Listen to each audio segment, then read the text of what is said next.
जम्मू शहर के कुंजवानी के साथ लगते कालूचक रत्नूचक इलाके में सोमवार देर रात को एक बार फिर से ड्रोन देखा गया है।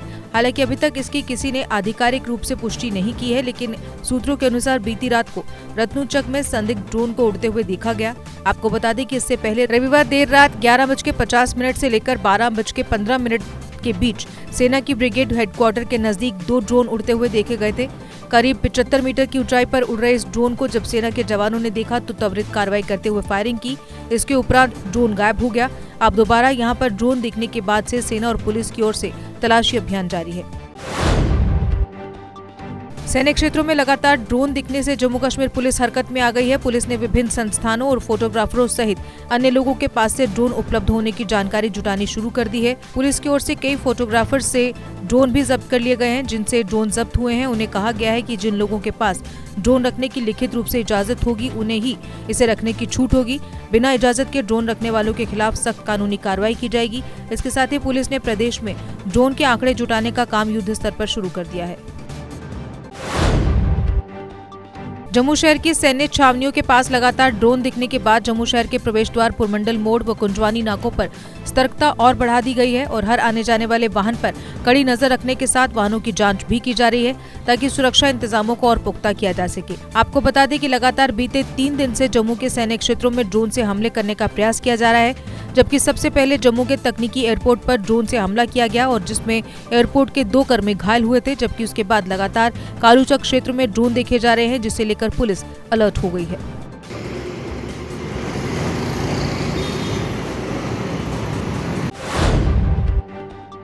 जम्मू में आज सनातन धर्म सभा द्वारा सिख युवतियों के जबरन करवाए गए धर्मांतरण का विरोध किया गया और इस पर पुरुषोत्तम दधीची व लीलाकंठ शर्मा ने पत्रकारों से बात करते हुए कहा कि हम ऐसी घटनाओं का विरोध करते हैं और सरकार से मांग करते हैं कि पहले सरकार उन दोनों बच्चियों को उनके परिजनों को सौंपे, फिर इसमें शामिल लोगों पर कार्रवाई हो और साथ ही हम चाहते हैं कि देश के अन्य राज्यों की तरह जम्मू कश्मीर में भी धर्मांतरण को लेकर ऐसा कानून बने कि बिना माता पिता की इजाजत के कोई धर्मांतरण न कर पाए। छुटपुट घटना है, बहुत लंबे समय से एक सोचा समझा षड्यंत्र है समाज को कमज़ोर करने का, धर्मांतरण के माध्यम से, घुसपैठ के माध्यम से, अधिक संख्या में परिवार बनाने के माध्यम से। लेकिन इस प्रकार छोटी उम्र की लड़कियों को वहाँ ले जाना कोर्ट के अंदर और धर्मांतरण करके उनका देर रात तक उनके माता पिता को हमसे ना मिलने देना, इससे स्पष्ट होता है कि एक बहुत बड़ा गहरा षड्यंत्र वहाँ चल रहा है। सनातन धर्म सभा इसका पुरजोर विरोध करती है। उपाय के लिए पहले तो सरकार से ये मांग करते हैं हम कि उन लड़कियों को वापस उनके माता पिता के पास सौंप दिया जाए। पूर्व एमएलसी चरणजीत सिंह खालसा ने आज एक बयान जारी करके कश्मीर घाटी के सिख अल्पसंख्यकों की सुरक्षा की मांग की है। खालसा ने कहा कि जिन बच्चियों का जबरन निकाह एक वृद्ध के साथ किया गया है उनका धर्म बदला गया है। इस मामले पर सरकार को सख्त से सख्त कदम उठाते हुए जम्मू कश्मीर में भी धर्मांतरण पर कानून बनाया जाना चाहिए ताकि अल्पसंख्यक सुरक्षित हो सके। कहना चाहते हैं गवर्नर साहब से, एलजी साहब से और होम मिनिस्ट्री से, यहाँ पर जो लॉ इसके लिए बना हुआ है यूपी में है वो लागू होना चाहिए। माइनॉरिटी कैसे सेव दे सकती है और सख्ती से ये लागू करना चाहिए और सख्ती से माइनॉरिटी को यहाँ पर सेफ रखने के लिए इनको काम करना चाहिए। आज जम्मू संभाग की 10वीं बोर्ड परीक्षा का परिणाम घोषित किया गया। हालांकि अच्छे अंक लेने वाले अभिभावकों ने बच्चों को मिठाई खिलाई, लेकिन इन परीक्षा परिणामों में अधिकतर बच्चे असंतुष्ट नजर आए। इन बच्चों का कहना है कि बोर्ड ने जो परीक्षा परिणाम निकाला है वो लगता है कि आंखें बंद करके बिना किसी विशेष तैयारी के निकाला है, क्योंकि 8वीं में जिन बच्चों के 90% अंक थे आज इन परीक्षा परिणामों में उनके 55 से 60% अंक दिए गए हैं। जबकि बीते वर्ष 9वीं कक्षा का परिणाम भी कोरोना की भेंट चढ़ा और 10वीं की जो इक्का दुक्का परीक्षा हुई उसके आधार पर भी अगर बच्चों के अंक देखे जाएं तो ऐसा प्रतीत होता है कि उन पेपरों को भी बोर्ड द्वारा नहीं जांचा गया। अन्यथा सदैव अच्छे अंक लेने वाले बच्चे इस प्रकार से आज हाशिए के अंकों में दिखाई न देते। हालांकि इसी बीच सूत्र बता रहे हैं कि बोर्ड जल्द ही एक नोटिफिकेशन जारी करने वाला है जिसमें कहा जाएगा कि जो बच्चे इन परीक्षा परिणामों से संतुष्ट नहीं हैं दोबारा परीक्षा देने के लिए बोर्ड को लिख सकेंगे और बोर्ड हालात सामान्य होने पर उनकी परीक्षाएं करवाएगा। सर मेरे 78% आए हैं। इस वक्त खुश नहीं हूँ क्योंकि ये 2 एग्ज़ाम के बेसिस मार्क्स मिले हैं। अगर 5 एग्ज़ाम टोटल होते तो मेरे क्या पता इससे ज़्यादा मार्क्स भी आ सकते थे। जितने हमने मेहनत की है उस हिसाब से हमें मार्क्स नहीं मिले। जिला कांग्रेस कमेटी जम्मू अर्बन ने मंगलवार को पीसीसी मुख्यालय में एक बैठक की, जिसमें विभिन्न महत्वपूर्ण मामलों पर चर्चा की गई। बैठक की अध्यक्षता पूर्व मंत्री योगेश साहनी, पूर्व मंत्री रमन भल्ला ने की। बैठक में जिला कांग्रेस नेताओं ने प्रधानमंत्री के साथ सर्वदलीय बैठक के लिए पार्टी के वरिष्ठ नेतृत्व का आभार व्यक्त किया। जहां कांग्रेस ने जम्मू कश्मीर के लिए प्रमुख मांगे उठाई, इसी क्रम में ये भी चर्चा हुई कि कांग्रेस पार्टी आने वाले दिनों में 7 जुलाई से 17 जुलाई तक विभिन्न कार्यक्रमों का आयोजन करेगी, ताकि महत्वपूर्ण वस्तुओं की बढ़ती कीमतों सहित अन्य प्रासंगिक मुद्दों को उठाया जा सके। बैठक में श्रीनगर में हालिया हत्याओं और जम्मू में ड्रोन हमलों और सार्वजनिक सुरक्षा पर उनके गहरे प्रभाव पर चर्चा की गई और इसकी कड़ी निंदा भी की गई। गुजरात की जो मांगे तो जो जेन्युइन मांगे थी, खास करके स्टेट को वापस ले करना और दूसरा अपना असेंबली के इलेक्शन करवाना, कश्मीरी पंडितों को रिस्पेक्टेबल उनकी वापसी हो और हमारी जो राइट्स हैं, खास करके हमारी लैंड्स और जॉब्स पे जो हमारी राइट्स हैं उनको बरकरार रखना, ये जो प्रेजेंटेशन जो कांग्रेस हाईकमांड ने दिया उनका शुक्रिया अदा करते हैं जिले की तरफ से।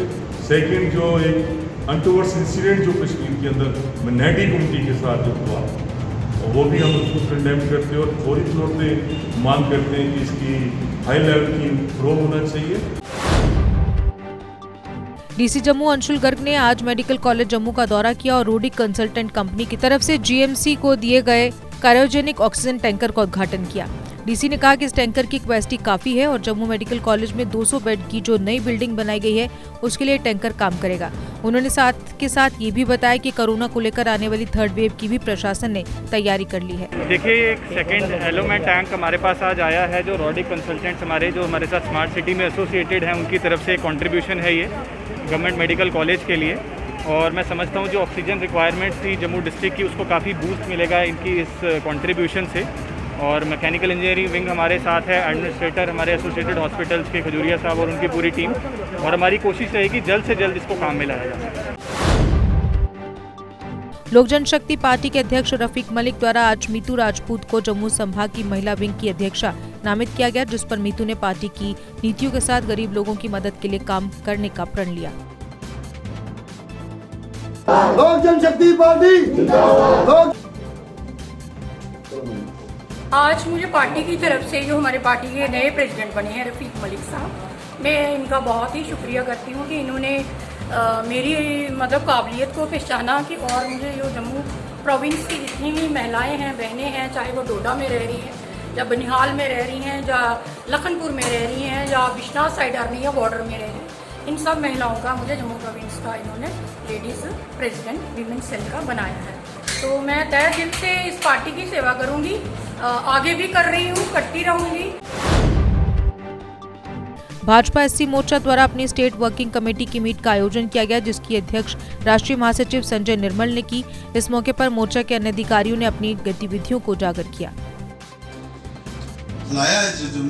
और आज हमारी अपनी भूमिका निभाते हुए आज मोर्चा के अध्यक्ष बने मनियाल जी, और अभी हमारे बीच में बढ़ चढ़ कर आपने भाग लिया, बहुत प्रसन्नता हुई और बहुत खुशी हुई।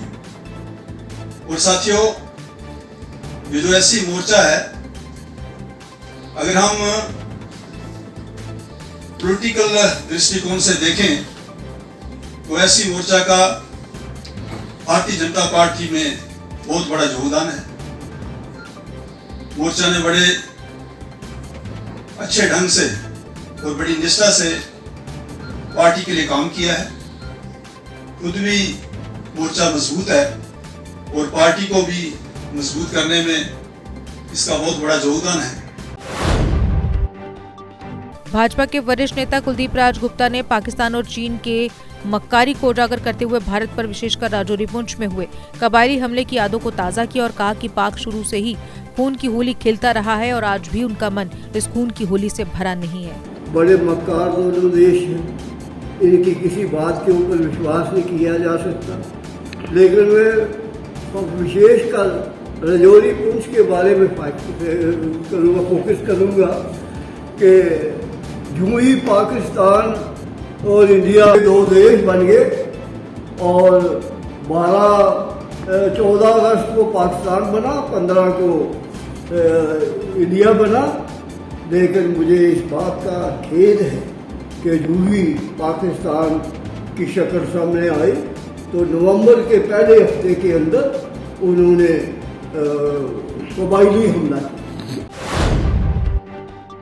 हिंदूवादी नेता राजू चंदेल ने आज पत्रकारों से बात करते हुए कहा कि जल्द ही सिख लड़कियों की घर वापसी होगी। उन्होंने कहा कि हमारी टीम पूरी तरह से उन मुस्लिम लड़कों व सिख समुदाय के संपर्क में है और जल्द ही मध्यस्थता के द्वारा सिख लड़कियों को उनके परिजनों के हवाले कर दिया जाएगा। चंदेल ने सिख व मुस्लिम समाज से अपील की है कि संयम बरतें और कश्मीर का माहौल खराब न होने दें।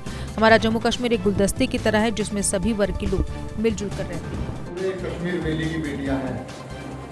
चंद जिहादी इस मामले को बड़ा पुल देने पे लगे हुए हैं। मैं उन्हें दो टूक कह देना चाहता हूं, ये जम्मू कश्मीर जो है एक गुलदस्ता है जिसमें सभी मजहब के लोग मिलजुल करके रहते हैं, प्यार प्रेम से रहते हैं। इस सिख समुदाय की जो बच्चियां हैं ये हम सबकी बच्चियां हैं। इनके ऊपर जो जैसे बता रहे हैं जुर्म किया है, उसके साथ नाजायज शादी की है। अभी कल ही जो मौलाना साहब है मुस्लिम हमारे समाज के, उन्होंने कहा है कि इस्लाम में जबरन शादी को बिल्कुल भी जो है तवज्जो नहीं दी जाती और ना ही इसको इस्लाम कबूल करता है। जब वहाँ के मौलाना और सभी धर्म के लोग इस तरह कह रहे हैं कि इस्लाम में कभी भी जबरन धर्म परिवर्तन नहीं कराया जा सकता, तो ये कौन लोग होते हैं जो जबरन सिख समुदाय की जो दो बेटियों के साथ जो इस तरह का घिनौना कार्य किया है और उसको हवा देने में लगे हैं कट्टरपंथी जिहादी जो पाकिस्तान परस्त लोग हैं। जीके अपडेट रहे हमारे साथ। अगर आप ये वीडियो YouTube पर देख रहे हैं तो हमारे YouTube चैनल को सब्सक्राइब करें और बेल आइकन को क्लिक करें। अगर आप ये वीडियो Facebook पर देख रहे हैं तो हमारा Facebook पेज लाइक जरूर करें। For advertisement please contact 705-109-1811।